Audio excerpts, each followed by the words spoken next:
ఓం నమో గణపతయ నమః.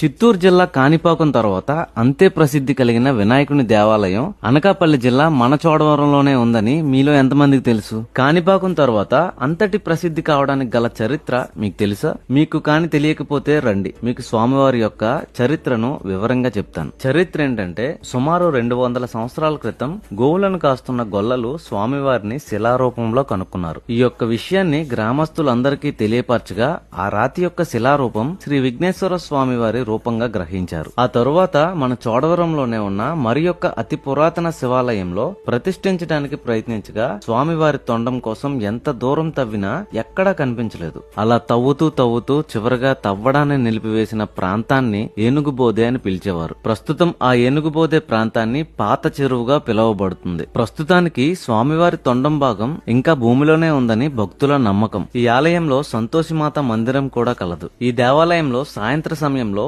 సూర్యకిరణాలు స్వామివారిని తాకడం వలన స్వామివారు మరింత ప్రకాశవంతంగా కనిపిస్తారు. ఈ ఆలయంలో ఉన్న దైవ వృక్షం నాగమల్లి చెట్టును దర్శించడం వలన సంతానం సిద్ధిస్తుందని భక్తులకు అపారమైన నమ్మకం. ఈ యొక్క ఆలయ చరిత్రను మీతో పాటుగా మీ చుట్టుపక్కల వాళ్ళకి తెలియాలి అంటే ఈ యొక్క వీడియోను వాళ్ళకి కూడా షేర్ చేయండి.